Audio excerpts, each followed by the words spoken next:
Bueno, gracias a las dos ante todo. Me lo he pasado muy bien en esta sesión, de verdad que sí. Bueno, Elena ya ha dejado bien claro que el hecho de que no hayan salido los hornos de Medina Zahara, la culpa la tengo yo.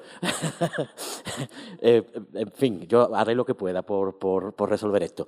No, yo te iba a preguntar porque el artículo que tú has publicado con esto, lo leí cuando me lo mandaste y se me quedó en la cabeza preguntarte, la zona donde han salido, la zona de escombreras donde han salido las muestras que habéis analizado, ¿qué contexto urbano tiene ahora? ¿Es zona que la están desarrollando? ¿Esto está excavado de antiguo? ¿Cuál es el contexto?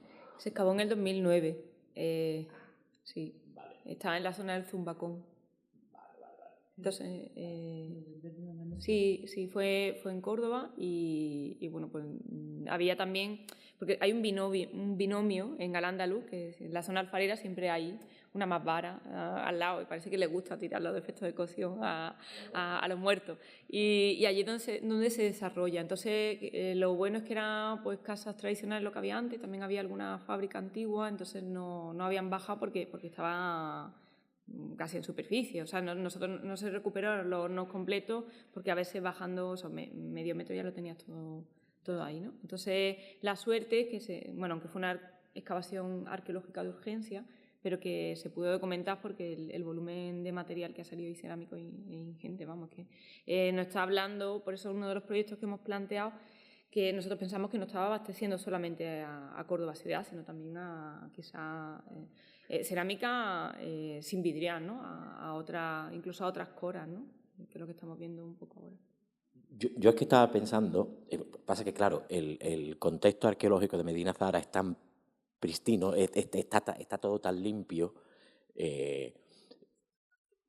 de la prospección que nosotros hicimos allí, que es la que nos lleva a decir dónde nosotros creemos que están los hornos de Verde y Manganeso. Pasa que, claro, este tipo de contextos arqueológicos son muy improbables, máxime, pero se me ocurre que Córdoba hay partes de los arrabales que no están todavía ocupados por la ciudad actual, que igual deberíamos de pensar, porque además esa prospección que tú sabes que se hace con el PXRF, eso es rapidísimo, porque lo ideal hubiera sido la zona de producción que habéis encontrado ustedes, haberla prospectado antes. Claro, pasa que esto a toro pasado es fácil decirlo. A ver si te encuentras el mismo nivel de polución superficial que aparece en estas zonas de Medina Zahara, donde nos salieron a nosotros los picos de manganeso, los picos de cobre, los picos de plomo. Ahí donde pensamos que está la zona alfarera califal, está edificado y en algunas zonas se construyó hace ya bastante tiempo y pues no se excavó.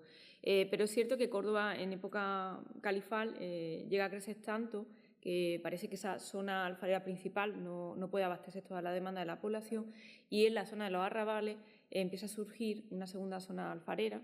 Sobre todo son materiales de construcción, de almacenamiento, pero también olla, algo de cerámica de cocina, camino de Medina Zahara, pero no de cerámica de mesa, porque se han excavado varios hornos y no salió nada de eso. Entonces parece que la principal y la que estaría fabricando cerámica de mesa, candiles, etcétera, estaría en la zona del entorno de la ollería.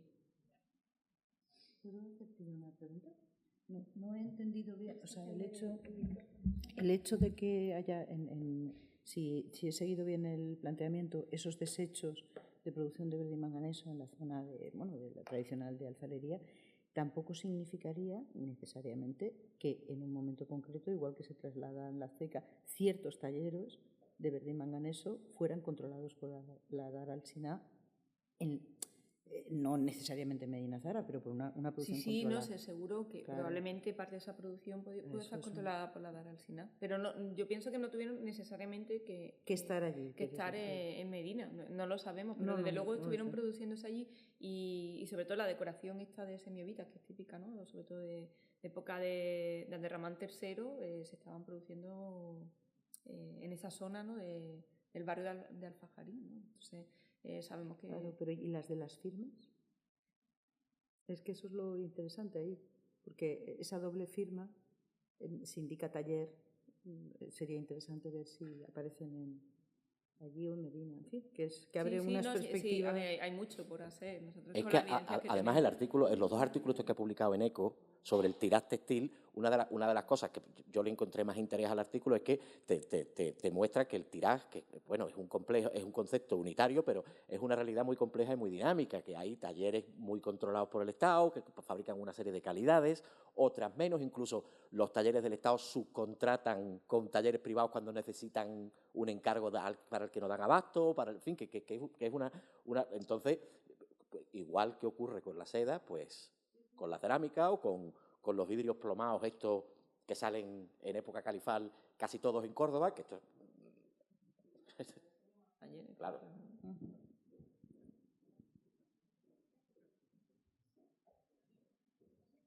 Creo que la comensalidad se está imponiendo entre el público. Se les ve cara. Sí, creo que sí. Sí. Quería hacer una pregunta, reflexión más bien, pregunta al final, ¿no? Porque creo que casi de lo más positivo, ¿no?, de estas 2 últimas intervenciones ha sido el intento que había hecho de conectar la tecnología y los procesos de producción con la sociedad, ¿no? Es decir, con el uso social de la producción, ¿no?, de las formas, de las vasijas y de lo que se produce, y con todo el mundo de los artesanos, ¿no?, artesanas que participan en esos procesos. Entonces, bueno, se ha visto muy bien, ¿no?, reflejado tanto en lo que es la propia producción como el uso que ha tenido posteriormente esa producción, ¿no? Y esta reflexión viene de que os voy a trasladar una pregunta que me han hecho tantas veces los estudiantes, y particularmente cuando comento este tema en las clases del aula intergeneracional, ¿no?, de personas mayores que, bueno, están más acostumbradas quizás, ¿no?, a un uso más tradicional que se ha hecho de la cerámica y con respecto a la vajilla vidriada, ¿no? Fundamentalmente, bueno, es verdad que quizás la idea afecta menos a la alto medieval, aunque bueno, ya hay muchas formas, ¿no? El siglo XI, XII, una vajilla muy ricamente decorada y muy... y como no, la cerámica nazarí, la cerámica bajo medieval cristiana también, porque hay realmente platos, jarros, jarrones como estos de la Alhambra tan conocidos, ¿no? En fin, que son realmente con una decoración vidriada tan espectacular, ¿no?, tan espectacular, y que yo creo que muchas personas relacionan pues con el uso, la funcionalidad puramente decorativa que tiene la cerámica, por lo menos en gran parte en nuestros días, ¿no?, que muchas veces simplemente forma parte de los patios, de las terrazas y de las propias estanterías de las viviendas como simple decoración, ¿no? Bueno, o sea, pues Sargadelo, yo que sé, en tantos ejemplos que lo tenemos de esta forma. Y me han hecho muchas veces la pregunta, no solamente decir, esto es una cerámica que usa solo la aristocracia, solo la sociedad de los poderosos, de la corte, o realmente es una cerámica que se usaba a nivel popular. Y sobre todo la pregunta que más me hacen es, ¿pero realmente se usaba? Quiero decir, realmente esas formas, ¿no?, de loza azul y dorada, o esa maravilla de cuerda seca, ¿no?, que hay también del siglo XII o del siglo XIII, realmente se usaban. Y entonces me ha llamado mucho la atención, ¿no?, la pediré, ¿no?, esa imagen en la que aparece realmente, no sé si eso significa que verdaderamente pues no lo estás viendo, que hay una pintura que lo refleja y es así, o no, a lo mejor no sé, la pintura se hizo por otro motivo, pero de esa imagen que ha salido de una figura bebiendo de una escudilla, ¿no?, o consumiendo de una escudilla directamente. Y la pregunta es simplemente esa, porque en general yo tiendo a contestar sí a la pregunta, es decir, sí lo usa una buena parte de la población, sí se encuentra en una buena parte de los inventarios que aparecen en los protocolos notariales, sí se usa realmente esa cerámica en un ambiente doméstico cotidiano, y sí tiene un uso que va mucho más allá de la decoración, ¿no? Yo tiendo a contestar eso, pero bueno, como estáis aquí dos expertas en el tema, os traslado si os hacen esta pregunta. ¿no? Damos nuestra opinión, no hay problema. Somos un tándem.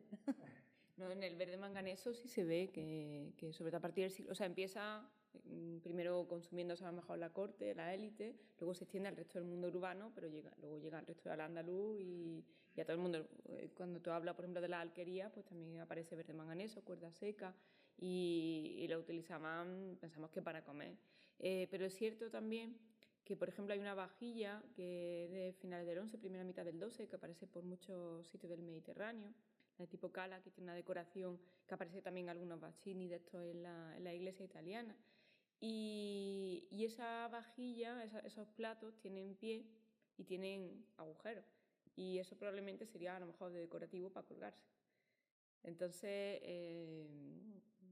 yo creo que podrían tener un doble uso, ¿no? Pero sí llegaba a toda la población. Yo creo que hay que contestar sí, claro. Lo que pasa es que depende en qué época estemos, incluso los que tienen agujero en una casa tradicional se han colgado, se han guardado colgados. O sea, que se puede descolgar para servir, no veo el problema. Pero habría que hacer la reflexión al revés. ¿Tú tienes los mismos platos que yo que sé, que la duquesa de Alba en su casa? Pues probablemente no.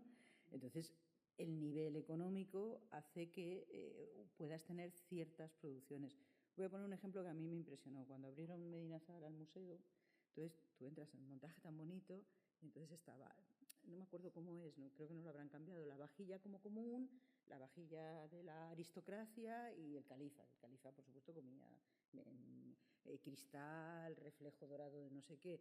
La de la aristocracia era el verde manganeso y la común era lo que se llama el alcafo y el melado y manganeso. Cuando a nosotros, en un yacimiento de esa misma cronología, nos sale un fragmento de melado y manganeso, es como ¡ah!, la pieza de lujo. Entonces, todo depende, como se dice que decía Oscar Wilde, de si comparas o valoras. Y en la Baja Edad Media, algo parecido. Los grandes platos estos preciosos que aparecen en las escudillas de este tipo aparecen yo qué sé, en los cuadros sin ningún problema, pero también se exponían en los aparadores, estos de reflejo metálico, como un símbolo tú tienes en una casa del 15 pues, el aparador con los platos. Sí. Entonces yo creo que sí se usaría. Sí, Luego habría alguno que guardarías claro. más, no rompáis este. No, suelo contestar en esa línea. De hecho, cuando me hacen esa pregunta, muchas veces me refiero, pues ya por conectarlo un poquillo con Ana, ¿no? Y con la charla de Ana, ¿no? Y con la que hemos tenido sobre los tejidos y sobre el uso de los tejidos. Claro, me refiero también, claro, cuando vemos los tejidos así analizados, estudiados, ¿no?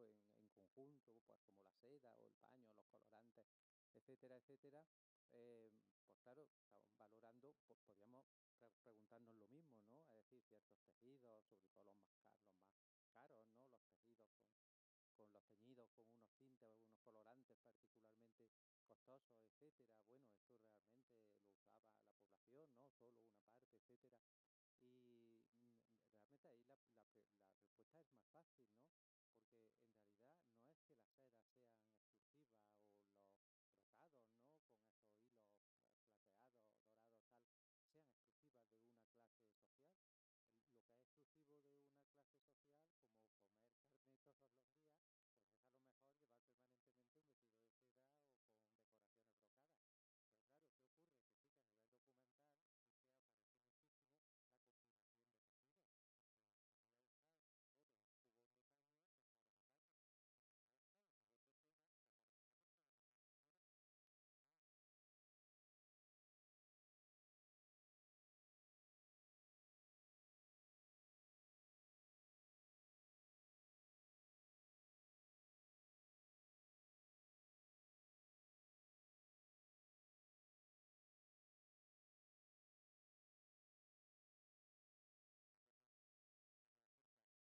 jubón de paño en modo de paño, o se usa un jubón de seda en modo de seda, pero de la misma manera.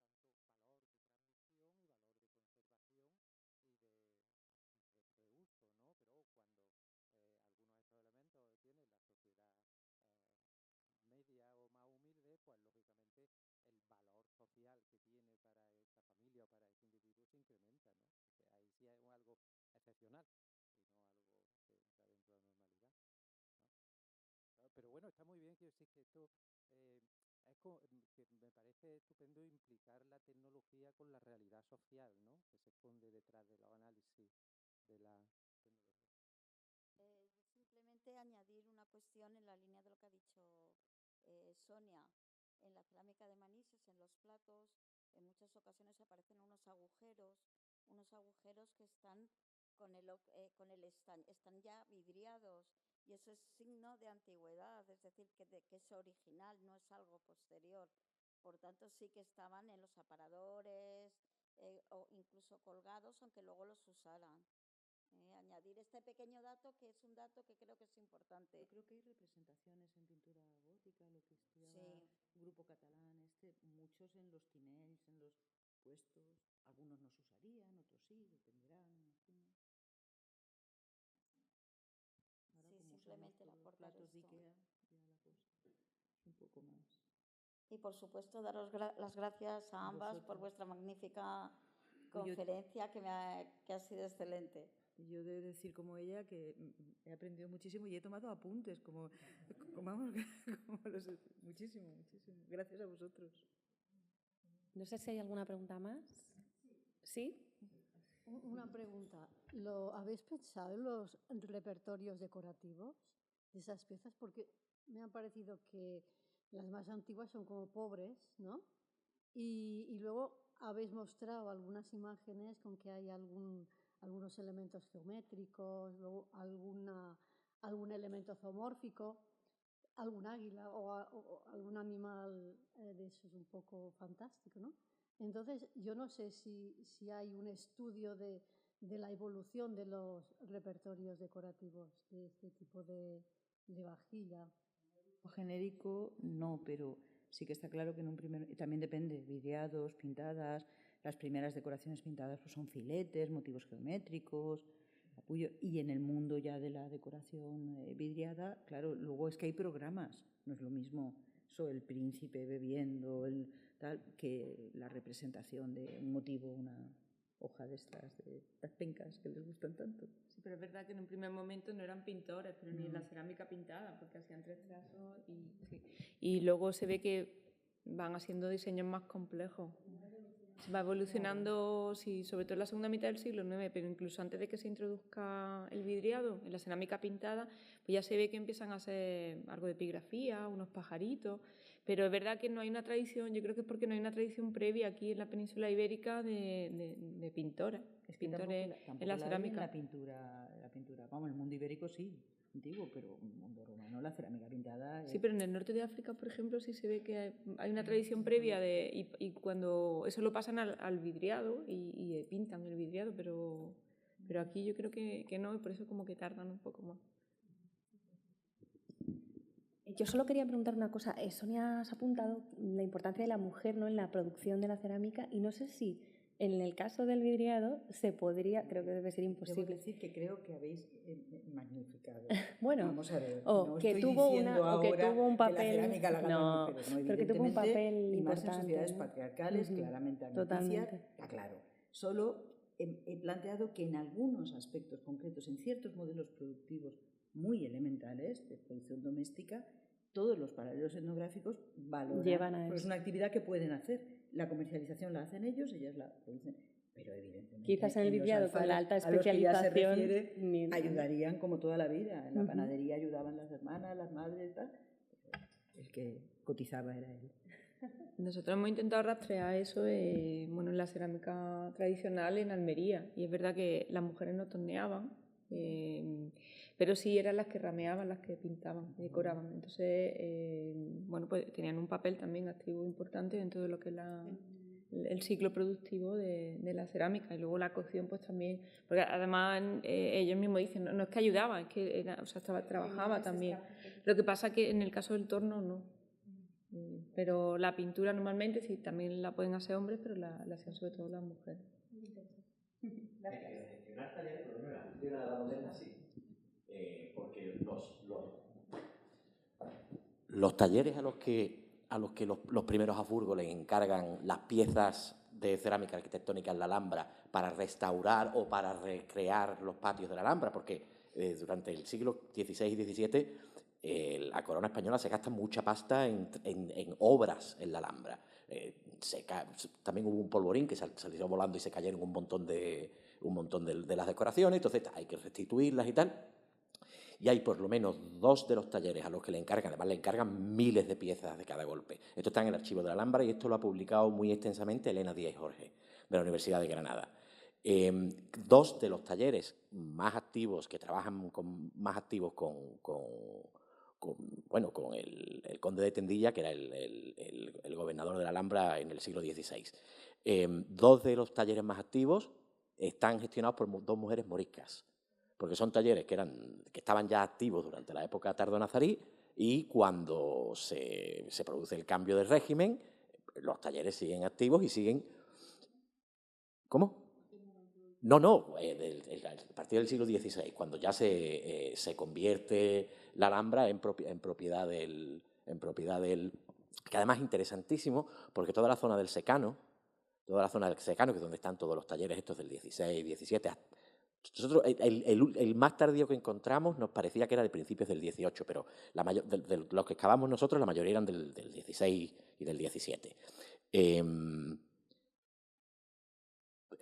Esta zona del secano sigue estando activa como zona urbana, tienen que pagarle una renta al rey, todos los papeles están en el archivo de la Alhambra y están todos los encargos pues me hacen falta 6.000 lazos azules, 2.500, no me acuerdo ahora de la terminología tan específica, y 2 de estos alfares están gestionados por dos mujeres, que son las que firman el contrato con...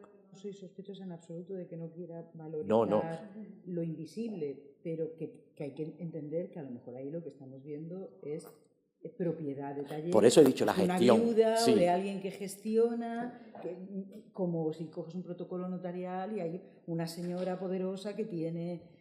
O sea, por eso he dicho la gestión, al empezar la intervención. Rico. ¿Hasta qué punto esto se traslada a la cadena productiva? Pues posiblemente poco, no lo sé, la verdad. Pero esto ha sacado Elena un libro ahora en el Patronato, que se lo ha publicado el Patronato y después se lo ha promocionado muy mal, que son 2 volúmenes preciosos, que cuestan además 40 euros, son una verdadera ganga. Lo recomiendo, se llama Hecha de barro y vestida de color. Se llama, son 2 volúmenes, una contribución de gente, Alberto participa, y yo lo recomiendo muy vivamente. Y bueno, y el libro de nuestra excavación en la Alhambra, que es un libro también magnífico, que está a la venta en Amazon, en la tienda de la Alhambra, en fin, todo. Ese también lo recomiendo muy vivamente.